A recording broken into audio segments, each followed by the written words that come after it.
butter beans, beans, beans, beans, beans, beans, beans, beans, beans, beans, beans, beans, beans.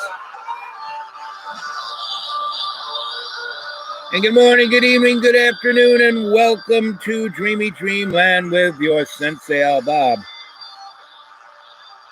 We're down by the river, and the old man's playing his banjo.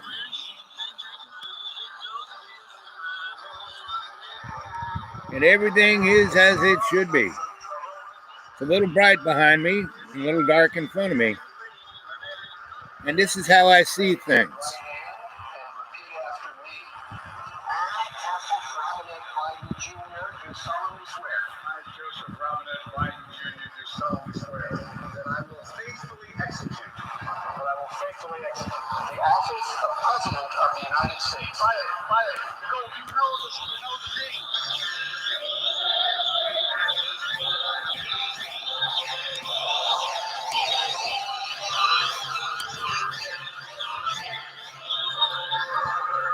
Don't you guys just love the Michael Berry Show? So that is an interesting show. I mean, he's doing it on the radio. He's a couple of degrees over there from me. But still, I love everybody. And welcome. Good morning, good evening, good afternoon. Welcome to Dreamyland. Dreamyland. Dreamyland. This is a show for everyone who's not drinking lots of coffee, This is people who can breathe and who are all about, what fun. What fun, right?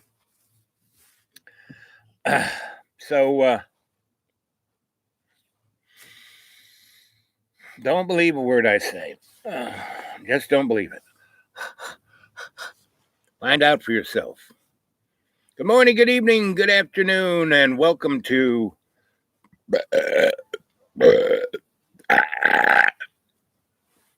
Uncle Fugnut said it was easy for anyone to burp a whole show.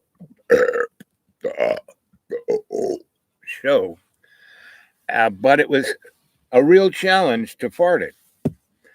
And I'd have to agree.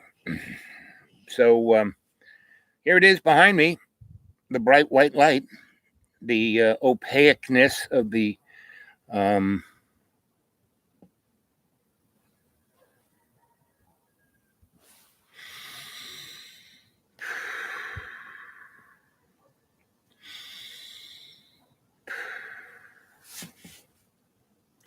So here it is Thursday, and in the evening I listened to alternative radio with Mr. Balsanyan, and he produces his show out of Boulder. But he was one of the first guys who was KPFA in San Francisco back in the 50s and 60s, and he was one of the guys of Pacifica, but then Pacifica just got So what he did was he took his personality and his knowing lots of people, and he organized lectures in universities all around the United States, where those universities would pay for X, Y, and Z lecture. Would pay Noam Chomsky a nice chunk of change, would pay Angela Davis a nice chunk of change, and allow them to say whatever they wanted.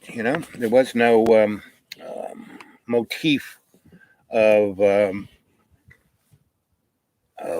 snowflakes. So, and David would go to those lectures, and he'd either interview or hey, here it is, just like my friend Chipmunk, who on all of the live from the Fillmore albums, you hear his voice, like the Janis Joplin, and now Janis Joplin and the Holding Company. That's Chipmunk. He used to be a roommate in New York, and good friends of Allen Ginsberg and the rest of the crowd. And so David has, been doing these lecture series things since the late 60s, early 70s. And you go to alternativeradio.org, and that's his site. And you can listen to, he does one a week. So, since let's say 1970, just to make it mathematically easy, 70, 80, 90, 2000, 2010, 2020, 50 years times 52, 5 times 1. So that's like 2,500, 3,000 lectures from really, really, really interesting people. And that is put on the air at my my public radio station, WETSU. And if you want to go to them, it's WETSU.edu. And their listing of shows is amazing. Most, public radio, like Asheville's public radio or Roanoke's public radio, or any of a lot of other, regional kind of things of that nature, are really, and here's public radio brought to you by Exxon, because when public radio first came out, it was designed, little pittance, like $20 million a year could pay for everything. But then people said, "Oh no, we can't have that. Oh no, free speech. Oh no. You mean people have equal say, the left and the right, the conservative? No. So they cut the budget, and they caused each of those stations to either sell out or to sell out. You mean either go away, sell their little spot on the radio dial, which you own, right? Back in the day, before the hippy dippy weatherman, Mr. George Carlin, said the wrong words on the radio, you could say anything you wanted to say on the radio, and usually after 9 o'clock, you let, the more provocative things be said, and before 9 o'clock, it was more wholesome radio. Anyway, born again, what's the P? The lady who's now the newest Supreme Court judge, she's one of them. It's kind of like a cult. And, most religions are like cults, that you got to be run by a dogma, and you got to have a leader, usually a male, and you got to do what they say, or you get... there's fish. Hey, buddy, bud, divine fish. Hey. I'm at work, but I wanted to come in and bring some salutations. I always love to hear from you, my fishy friend, my divine fishy friend. And hey. And that reminds me, good morning, good evening, good afternoon, wherever you are. Welcome to Dreamy Dreamland. And I am your sensei, Bob, and I'm here as your shamanic griot, right? To tell you a story. And see the difference between this and that. This is a good definition of a shamanic frame, right? Here I am. I'm in this light bubble. And it is this white opaqueness is the incandescence of what the Big Bang is, right? And when you look at the world like this, that's more of the photonic light. That light up there is more the photonic light. But when you're more like this, in the white opaqueness, that is the incandescent, and the incandescent one, the luminescent one, who is that guy? But the number one angel who got all upset, with its ego. I'm the most beautiful. I'm the most gorgeous. I'm the, bango, Big Bang, right? And that's where humans, with our free will, got, in this universe, right? This Big Bang universe. This is very limited in its essence. Let's see. What's divine fish? I've tried to get into the dialectic, psycho-social, cultural, forensic, anthropologic alchemy. Good. or shorter way to say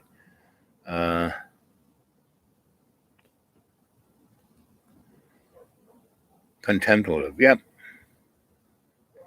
Intentional. Yep. I like that. Intentional contemplative, right? But all those separate things, you know, go together.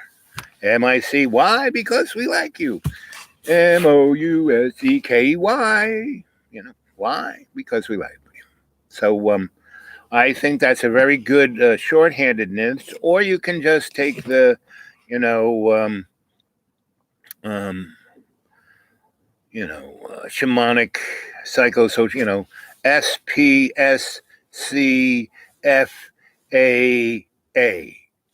You could, if you wanted to really shorten it down, you could just use the first letter. But I do like that intentional contemplative, right? And so, that is really kind of talking about what satsang is. Fish, you kind of hit the nail on the head with intentional contemplative when you're talking about satsang. Satsang is, if you were to Google satsang and maybe throw in Vedic religion or Buddhism, it might come up there. And all it really is exactly what Fish is saying. Intentional, meaning you are there. You're not kind of go, oh, I'm going to try and meditate. No, as Yoda says, don't try, do, right? Right? So that's the intention. Your whole focus is you're intending to, and contemplative is to look at yourself, look in the mirror, right? And Michael Jackson's song, "Man in the Mirror," that's a good tune. And I think he was listening to contemplative. Let's see.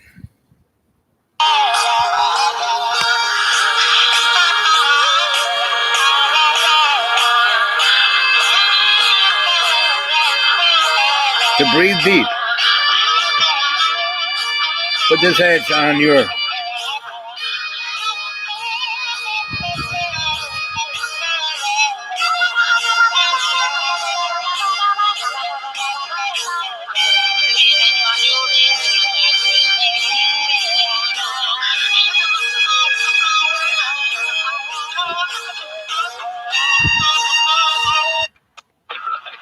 Exactly. Fancy as y'all are. So let's talk about, first of all, impeachment. Where are we on that? No, we're not going to talk about that. That's we were in the groove there, and then we got slid out by ubiquitous slime of nodding Nettie Bobs of distraction, right? And that's what the general media is. The corporate media is that distraction, and that mind control, right? And if you go to our friends at Truth Stream Media, they do a really great video called "The Minds of Men." It gives you the whole story of propaganda and Mr. Bernays, the nephew of Freud, and it's pretty much everything is right in front of us, right? But when we are in intentional contemplative state, we can just push all of that distraction out of our frame. And that's what the shamanic frame is. And see how this is looking more and more like the shamanic world, right? And here we are. There is the above us. The Father Sky is above us. And we're breathing in the photonic light. That's what this is, right? And we are the empty vessel. See, we are the shadow. And this is that edge right here is the shamanic frame, right? And then when we kind of get into our, our avatar, our bag of water, what do we have behind us but, the illuminated, incandescent Big Bang of, the guy's got a lot of names. The devil, Satan, Lucifer. But Lucifer, I think, is the goes, if you take it into the Latin, it deals with the illuminated one.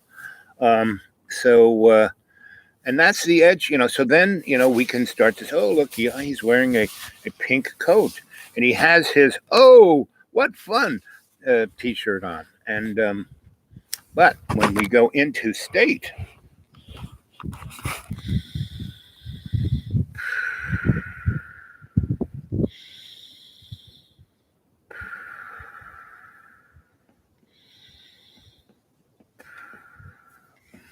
so the thing is, to do as Fish is talking about here, being intentional and being contemplative, looking at ourselves from the inside out, right? Look at, because when we bring good thoughts into our heart, not into our head, into our heart, which will bring through our breath good words. And those good words will bring forth our actions, which then manifest in outcomes. Whereas if we're stuck in this illumination of incandescence, Lucifer's light, we'll be confused.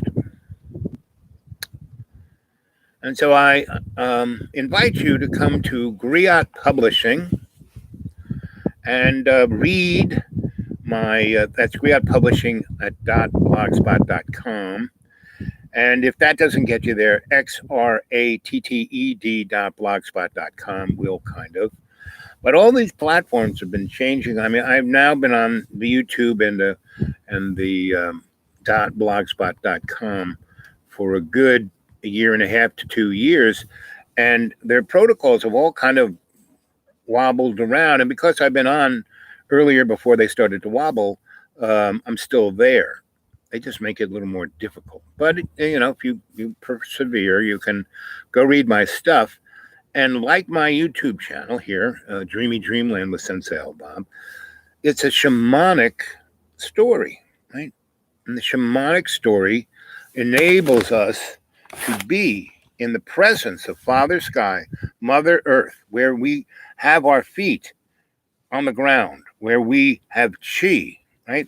And we need that circuit, for the energy of Father Sky to come into us. Because if we aren't grounded, we are just on the surface and we're just breathing autonomically. And so we're not breathing deep enough to bring in the chi into our lungs, which then, electrified the little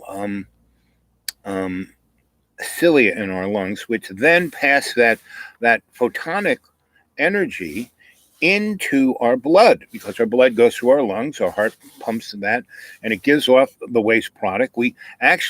Our breath eliminates more toxicity than urine, feces, sweat, any other elimination process, right? So if we just breathe a little deeper, that 20% more, and then breathe out. Breathe in through the nose, smell the flowers, smell the roses, and breathe out strongly, blow out the candles, right? And so if you do that 5, 6, 10, 20 times a day, just for a moment, you can go into state. And once you go into state, once you illuminate yourself in your imaginary mirror, that's right, behind your eyelids, that's where you have REM sleep, that's where you dream. That's why we're welcome, good morning, good evening, good afternoon, wherever you are, to Dreamy Dreamland. That's right behind your eyelids, right? And I am your shamanic griot. I'm telling you this story that has this frame, right? That enables you to get away from this opaque world that is the illusion. And we can be part of Father Sky, Mother Earth, Holy Spirit. Hear our prayer. Our Father who art in heaven, hallowed be thy name. Thy kingdom come, thy will be done. On earth as in heaven, give us this day our daily bread, and forgive us our trespasses, as we forgive those who trespass against us. And lead us not into temptation, but deliver us from evil. It was in the beginning, is now, ever shall be. So whenever people are talking about, oh, end of time's coming and I'm going to be saved, I'm going to be sucked up, and all of you are going to hell. No, sorry, that doesn't. What kind of feckless God would that be? Not really. We are, end of times ain't coming anytime soon. And it's all up. We got this free will. We can, have wars and tragedies and toxic adventure. We can have all of that, or we can have, as we are living here, as you can see, heaven on earth. We get to choose. That's why I'm living out in the deep green. That's why I spent the whole winter here. Now spring is, we're right on this. More springy than it is winter, but it's getting a little cold. I might have to move into the sun. And so that's why I did this show. Martin, good to see you, bud. And we're talking about the shamanic frame. Whether it's up there, that's Father Sky, and you can see the real edges of everything, and that is the photonic light. That is the shamanic frame. Or down here, where we are in the incandescence, the Luciferian illusion, right? But we don't have to buy it. Just by breathing 20% more, we'll be there, right?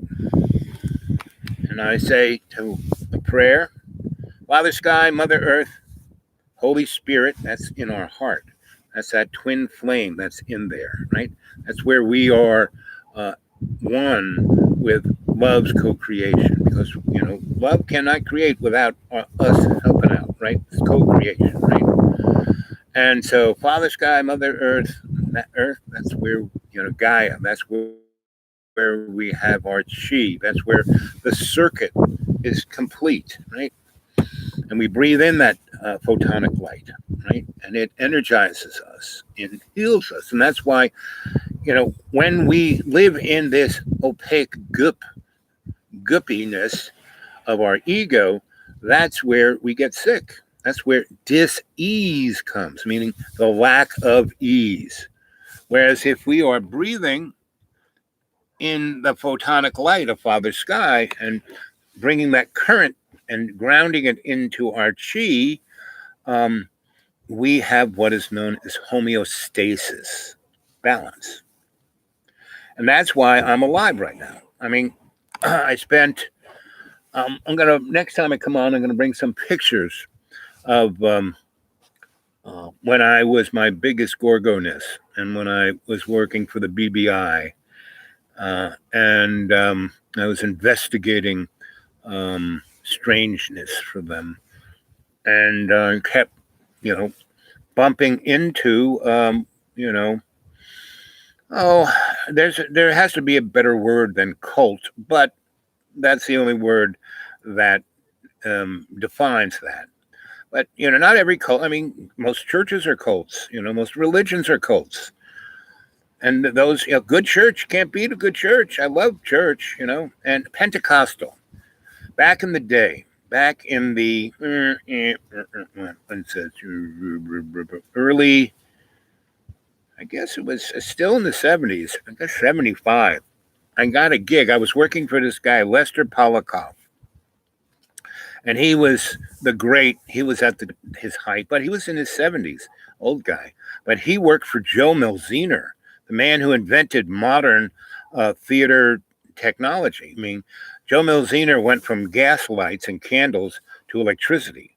First, the arc, a Super Trooper, and then he went to the Fresnel and the Lico and the Scoop, all incandescent lamps that had posts that were pre-focused, right, onto a parabolic reflector. Then, like Fresnel, had a Fresnel lens, so it basically both the Fresnel and the Leico, you could really focus the light, almost like a projector.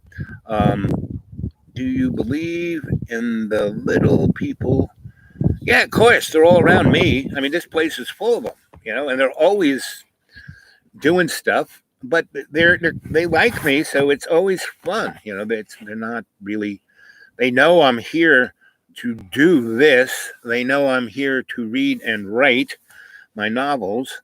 They know every time I go out into the public, I am bringing my shamanic heart into whoever I come in contact with, and I help them. I do my best to, in every day and every way, take the piece of the earth and make it stronger. And when you do that, the little people love it. Go read Shakespeare's Midsummer's Night Dream or As You Like It. Um, Shakespeare really was a time traveler. That pretty much, and because he really understood it, and the same with the Greek playwrights. But it's interesting about the Greeks; they were science and art and everything put together. That was the greatness of the Greeks. And too bad the Romans turned it into a business plan, right? So, and the Greeks did all the wars and all that kind of stuff just so they could have things that they could tell tales about. Whereas the Romans went there for the bottom line. That's where we kind of went astray with the Roman Empire. And at the beginning, when they were just copying the Greeks, they were pretty cool. And they were very, they did plumbing, and I mean the Greeks had plumbing too, but not as interesting as the. Let's see, St. David's is an ancient where I live in Wales. Most definitely here, yes. Any old. That's what I loved about Europe, because there's all this old stuff, and even on top, like you go look at Hedgerow or what's that? The place where the standing stones are. There's like a big highway right next to it. So modern trucks and this unbelievably sacred joint. And in Ireland, those things are everywhere, and in England too. They're everywhere, and that's where they built the old churches and all that. And even when I lived in London, I lived in Paddington Station, and there were holy and magical places all around London. And that is one of the more interesting things of what's her name, who wrote Harry Potter. Harry Potter's okay, but I like her other books where she's talking about the guys in the 1920s and that period, and all of that is real. Don't believe a word I say. Check it out for yourself. Start traveling, and you can go to those places without having to get on an airplane.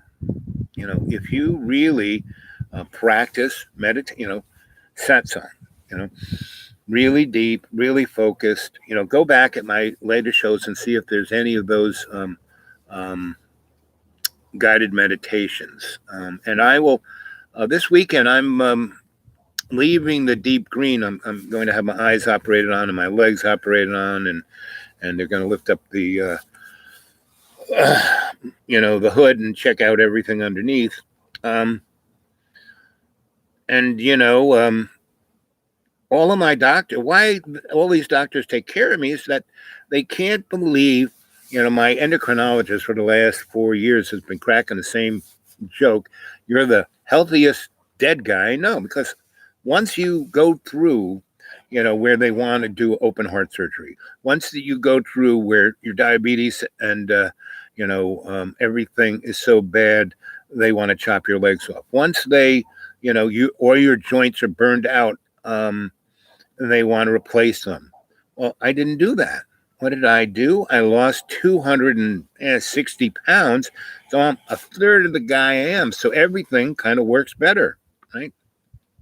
So I didn't need to get my kneecaps, my kneecap, that joint replaced. I didn't need to, cut off my legs, my feet, so I could, wear, springs on my feet.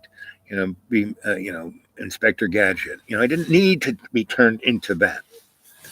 but it's nice. I mean, so I take certain they do certain procedures on me, like my eyes and my legs, so as they can keep working. And I'm more a lab rat, and that's why the thing they do to me, if I was a rich guy and didn't wasn't terribly poor and didn't fit into the category they could put me in, um, I would have to pay about 6 grand every time I go through this procedure. And because I'm really, have no money, and I signed on to be their lab rat, um, that's why they do all this.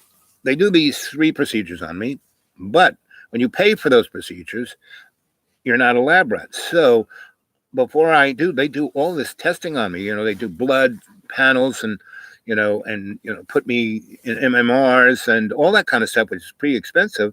But because I'm their lab rat, they do it every 6 months or so. And so I've been doing this now for 4 years, and so they asked where I'm going, and I'm going to go visit friends and have fun, and I might go on the bop a little bit. Depends on the weather. Meaning, it's right on the edge between it's gonna be spring soon, or we might have more snow.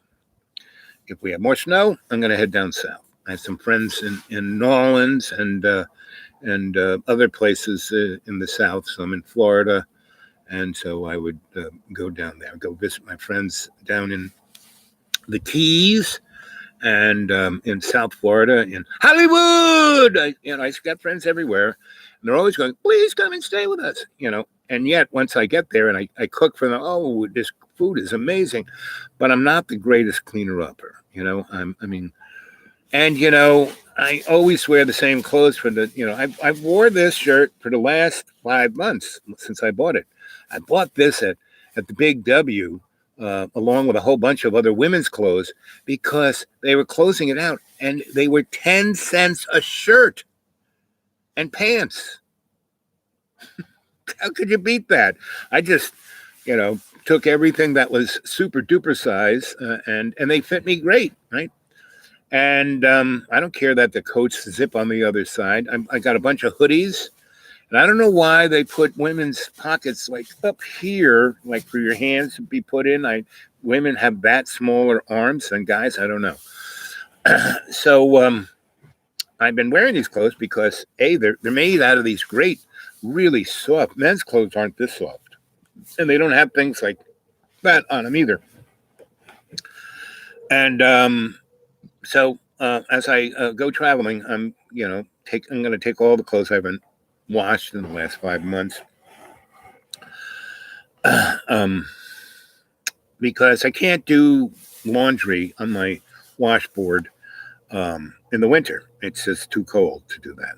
So once it gets warm, but these afternoons have been. Today was the sun was so toasty that even though it was only 49, felt like it was 70. So what else are you guys saying here?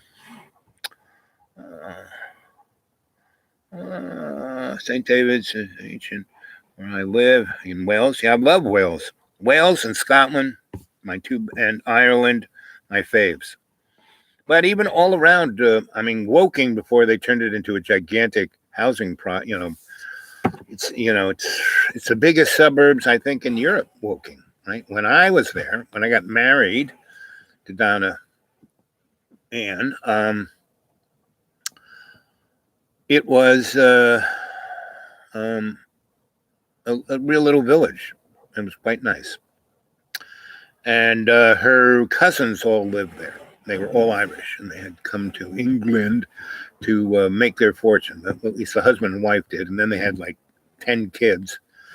And all those kids, not every single one, but 4 of them came to New York. The oldest came when Don and I had to walk to Brooklyn. And the others came when I was doing the housing thing in the Lower East Side and the South Bronx. And I took these kids, who no longer were kids. They had gone to college, and they were like 21, 22. Before they went into their career, they came and stayed with Uncle Al, Bob. And, I taught them how to be, as Emerson would say, self-reliant, and got them into what Fish said. Where did she say that? And I think Fish is a girl, but I'm not quite sure. Yes, um, intentional contemplativeness, and I taught them that. And pretty much everyone I kind of come in contact, when I go out to do a few errands and go to the supermarket or the Big W, I talk to everybody, and that is the thing I am trying to show as an example. Exactly what Fish said here, in intentionally contemplative, right? And I do it. I surround them with that energy, and they go, "Wow, I feel really good." And they kind of listen to what I say. Boy, I never heard anyone say anything like what you just said, And so that's what you guys need to do. That's why I'm doing the show. That's why you're the cadre. You're. This is a shamanic classroom here. Right there. There's the energy of Father Sky that I'm trying to put through into the www internet there, and I'm trying to be the inoculation, the jab, as they say in England. You get your jab yet? And so welcome to Dreamy Dreamland with your Sensei Al Bob. Here I am, and we've been going on now for 36 minutes and 36 seconds. I love these synchronistic moments. And there have been at least 8 people at the height, and now there's 4. How about a few thumbs up, you guys out there? Throw some thumbs up there, and go get some other people. We're almost at 400 or 500. I can't tell whether it's 499 or 399, but anyway, just a few more subscriptions, and we would be over that hump. If I can get to 1,000. Maybe they might even, give me some loose change. But I'm not here to advertise someone's socks. But if you want to, I do have a PayPal account. You can go there, and many of you have been very generous, and I appreciate that. Whatever generosity you want to share with me, I love. And so, and my Gmail account, and a number of new people have come on and said, "Hey, look, I'm looking at, oh, wow, you're an interesting guy." And so my Gmail is the dudeawake42@gmail, right? So if you go to PayPal, they'll say, what, Gmail account, and that's it, the dudeawake42@gmail, right? So there are a number of new people have come on from on the Gmail who have been watching this and come on, and they've stumbled on, and they've gone back and looked at old shows. And the other thing, other people have said, "Oh, I was looking for, X, Y, or Z artist, and I Googled it, and my show came up about that." Like there's a lady, good buddy of mine, Judy Rifka, and that whole period between 1968 and 1988 of the, if you want to go Google something, go Google Potato Wolf. That was our TV show on Manhattan Cable. And at our height, we had a show on Thursday nights that outdid CBS, ABC, and NBC put together in that 90-minute period that we did our show. And I have photographs of all of this. And a couple of those shows and the next show, I'm going to bring some photos of Australia, my 3 years in Australia with Donna Ann and my good friend Neil Curtis, who was the Gary Trudeau of Australia. He was, the best known, best liked, most favorite political cartoonist. He was syndicated on all their, Mr. Murdoch, gave him money, and he and another friend used to go all around Australia and start little newspapers that they'd like a mimeograph, and Murdoch wanted to control every newspaper, every magazine, everything, and would just buy them out. So they would go someplace where there was no, newspaper or any, they had to, Australia, the ABC, Australian Broadcasting, and that was about it. And Mr. Rupert Murdoch's stuff, and they would go there, and Murdoch would give them a lot of money just to buy them out, and that was one of their scams. But he was a syndicated comic strip guy, and the 3 years that I was in Australia between 77 and 88, I mean, excuse me, 77 and 1980, um, 77, 78, 78, 79, yep, 3 years. They had martial law twice. Once when the Queen came and she wanted everyone to show up and tell her how, oh, we love you, Queenie. But, everyone got the a long weekend, like Thursday, Friday, Monday off, so she could go around Australia and drive around and give her little wave. And no one showed up. Everybody went to the beach. And she got on her boat and split and declared martial law. And this guy wearing a dress in the Australian Commons stood up. I mean, he was always there, but he never did anything.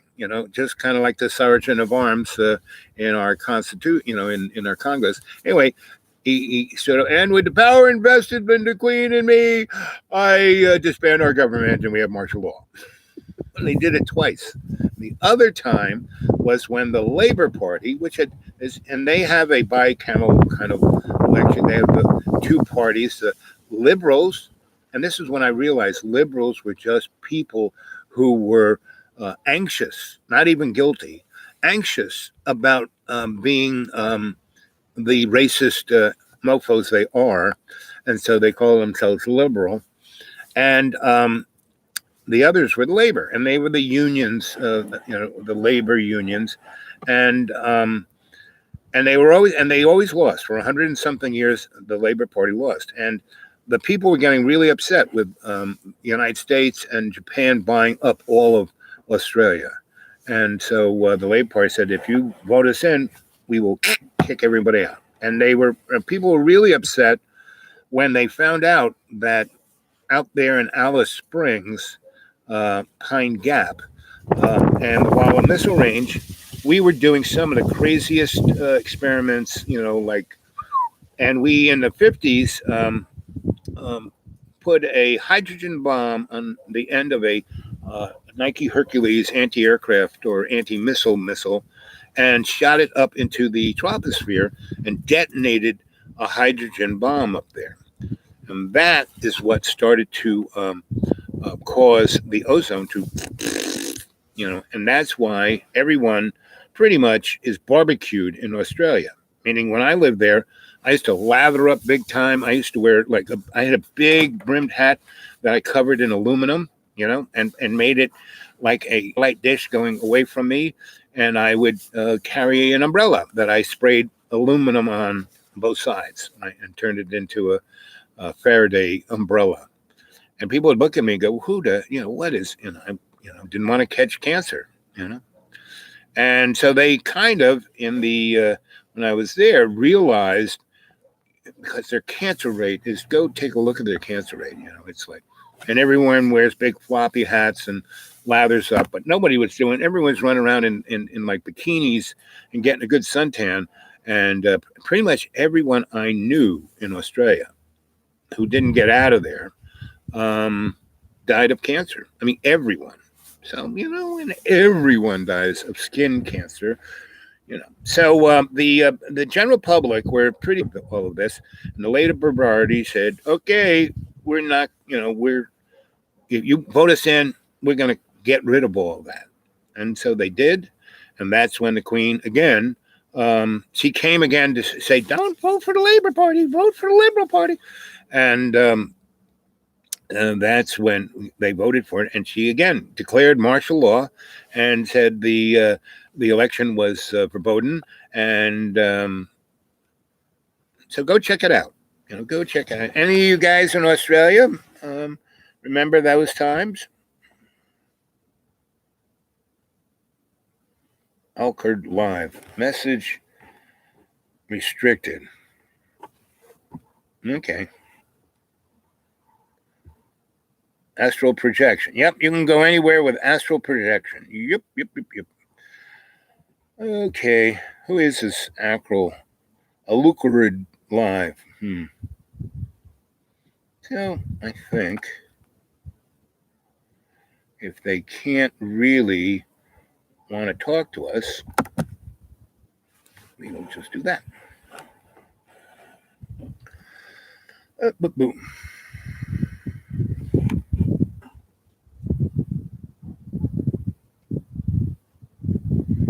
Uh,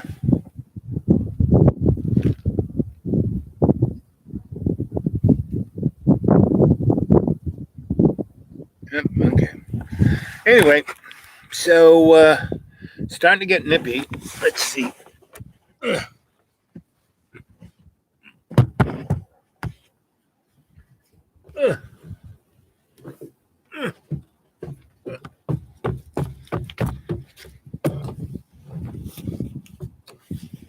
There we go. Sitting in the sun. These are women's pants, and they're so nice. And they got this nice little thing so the wind doesn't go up there. I mean, why don't guys have this kind of stuff? I mean, and it's like plushy, soft, and it's really warm but very light. I mean, I haven't taken these off in the last 5 weeks, and my shoes are getting a little, and that's why it's kind of muddy around here. So I this foot is kind of very sensitive to dampness. So, and the shoe is a little leaky. So I wear, you know, a plastic bag between my sock and my shoe. And that's just common sense. And instead of having to worry about, oh, I needed $300 to get new orthopedic shoes. I mean, they really do a nice job orthopedically, but they do leak. This one worse than that one. And so I wear a plastic bag until I can get another pair of orthopedic shoes. And when I see these guys next week, that's where I got these. I might be able to squeak them to send me off to the orthopedic guy. So anyway, and that's how I stay homeostasis. Like I stay balanced. So anyway, so it's a little bit warmer, but it's probably 4:30. The sun will be out of my range in sooner rather than later. So I'll grab move a little closer. Get this so I can read. So yes, astral projection is from what Fish was talking about when she. I keep calling her she. I have no idea, but I have a sense that divine fish is feminine. And there are a number of states that are making it illegal to assist young people to transition, right? And they are so they're basically going to meaning that shrinks won't be able to talk to them about it. They can't go to a doctor to assist to transition, and until they're go to another state or turn 21, it will still be illegal to do it in that state. But just like 30 something states, after we had more people voting this 2020 election, and the mail-in ballot was it, and basically the demographics of the country are changing, meaning it's not white people anymore. In another 20 years, the white people will be probably 25 to 30% of the population, and everybody else. And so right now the states are passing laws where only white people can vote. We're going back to Jim Crow. And it's a very interesting time because they really, it's like, it's not going to work. I'm sorry. And even though we have a super duper, Supreme Court that's born again and super duper conservative. I don't think so.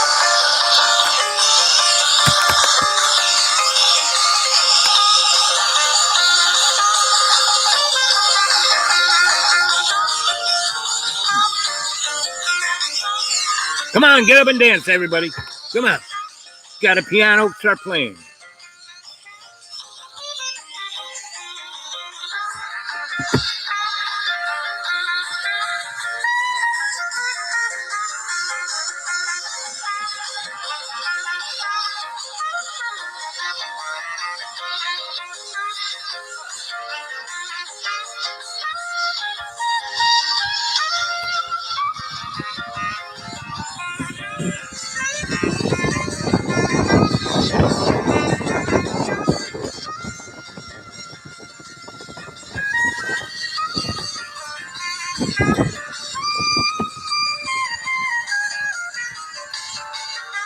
Getting a little breezy. Let's get real. What we.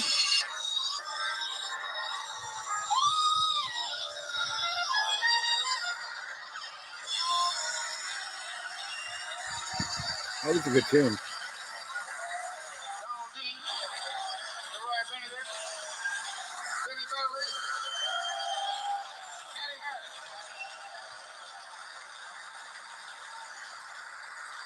I liked it. 2020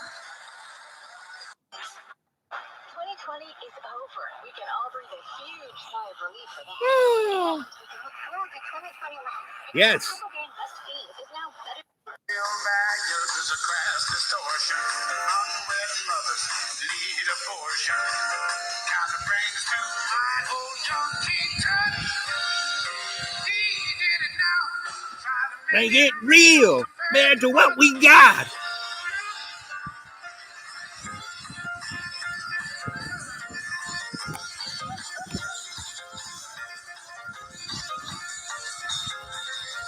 Woo!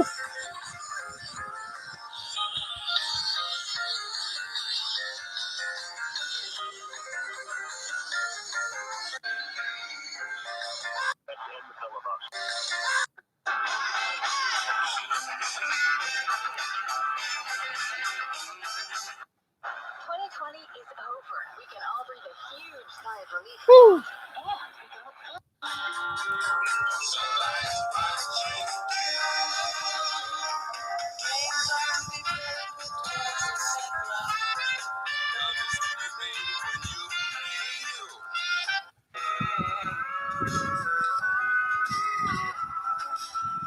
And much deeper, and I have fallen hard for this beautiful man. The first time in many years. There is one small problem, though. He's in the middle of a divorce and still living in the home with his wife and his children. What? Do me! Woo! I love this song.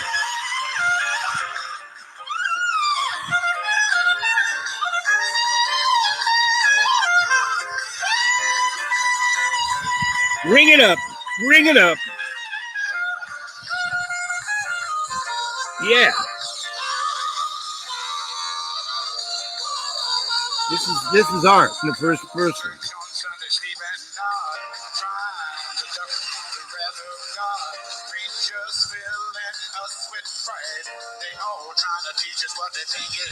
Yeah, baby. Not real compared to what we got. Woo! Come on. Talk it to me.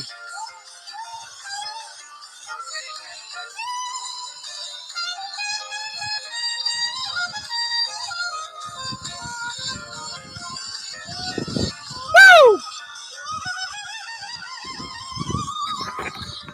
Oh.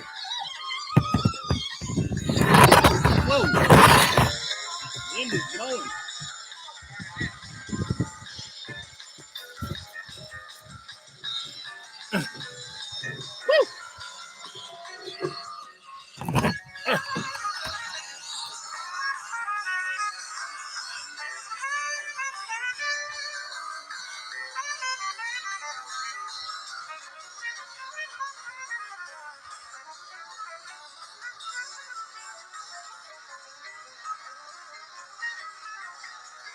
Where's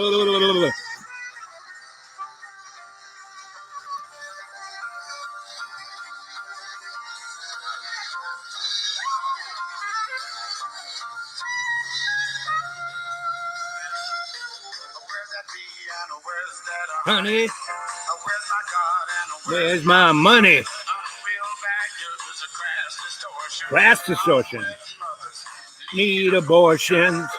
kind of brings to my old young King Tut. My old junkie. He did it now. Hey, make it real. Compared to what?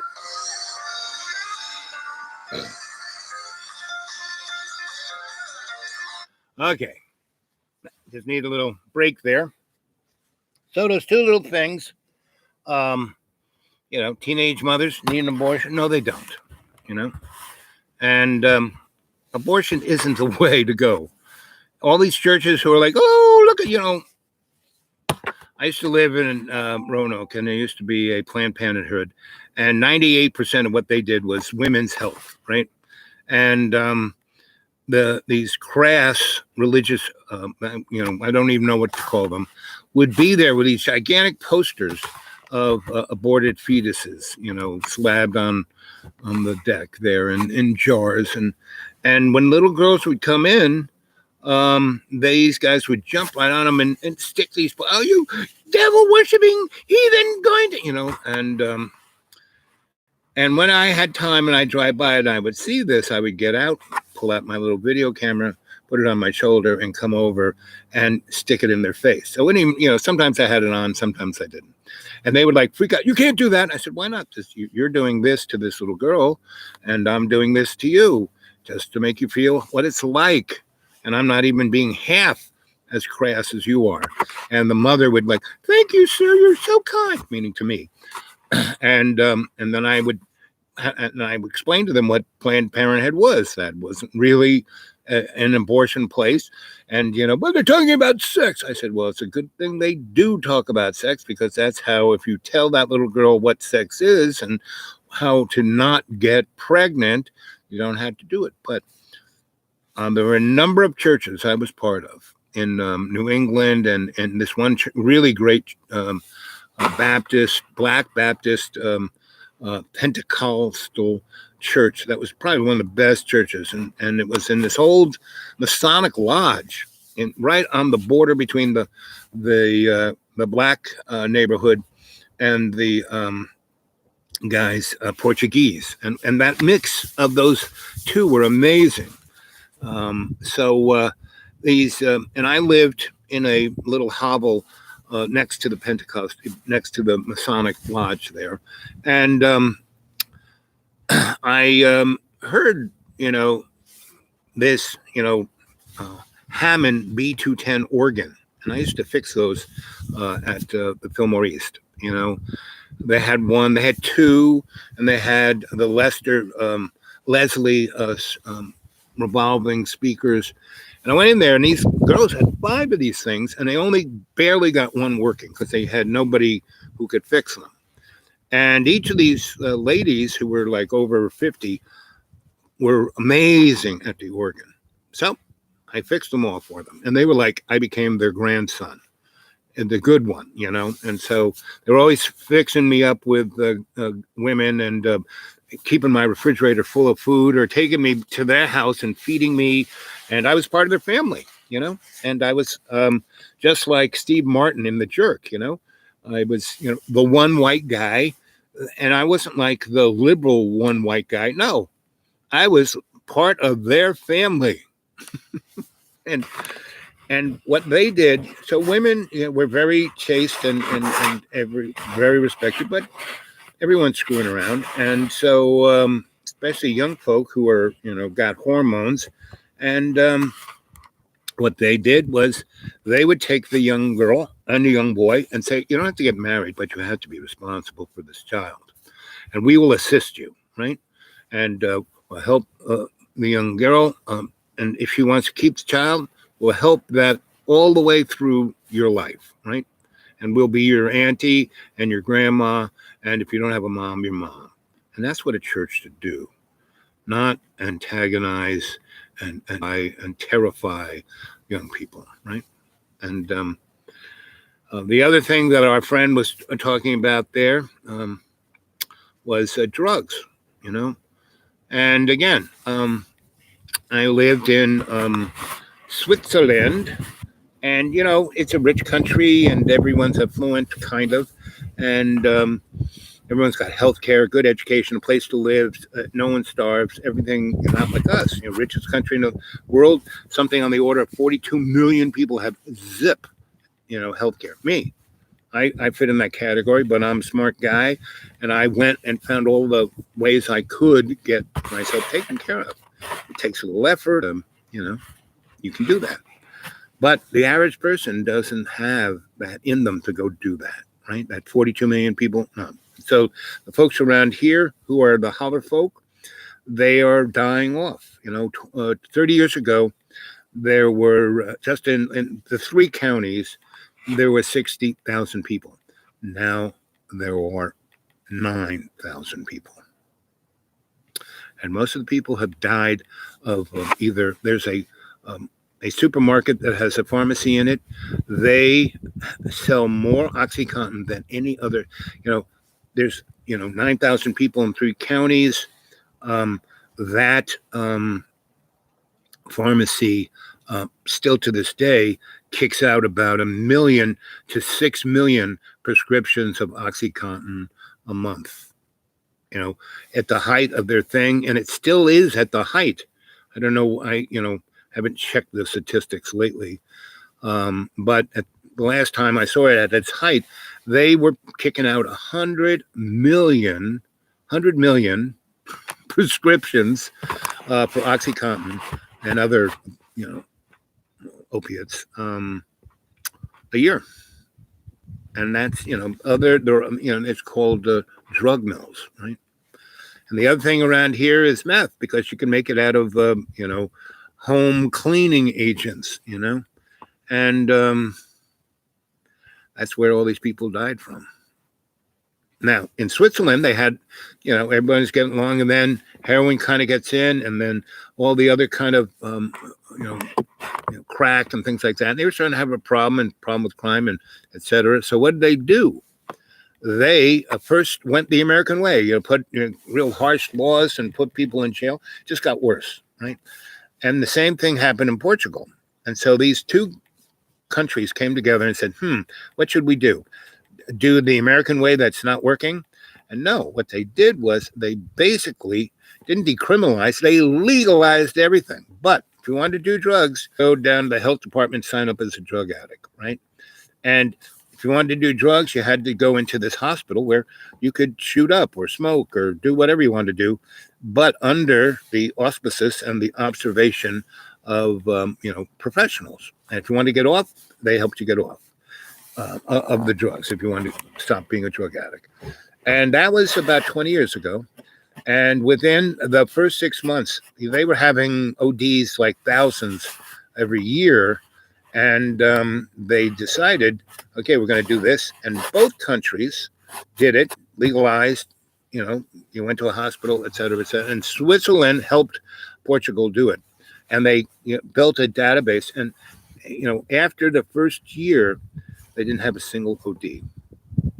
And the usage went down to almost zero, from about, 8% of the population being drug addicts to zero, like in 2 years.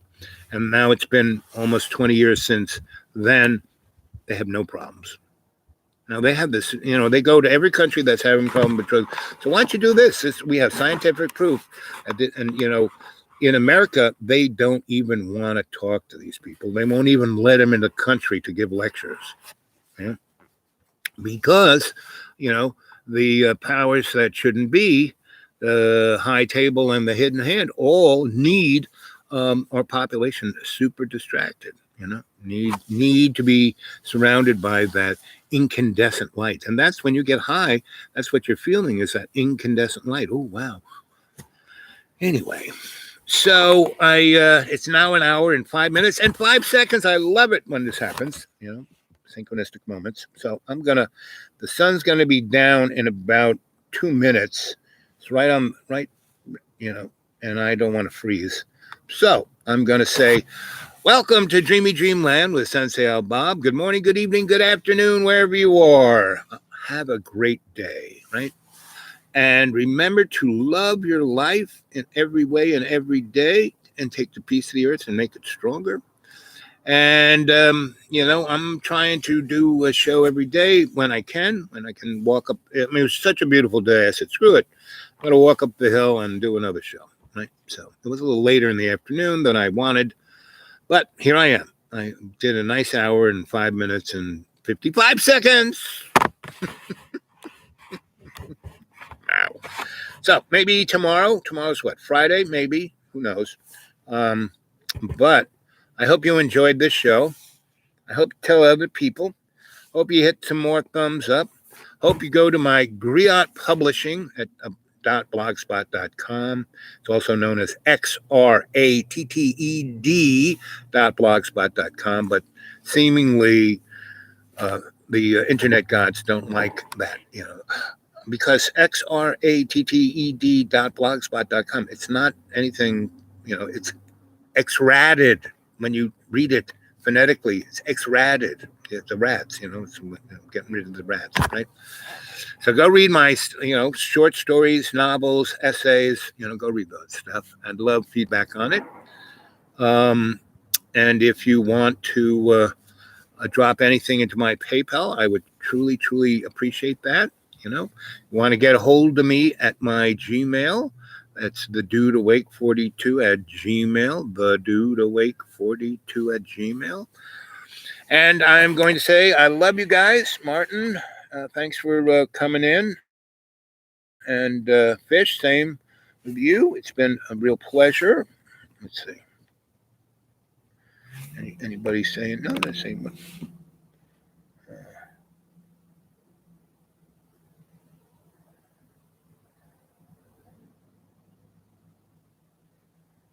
Anyway, it's time to go. It's time to go.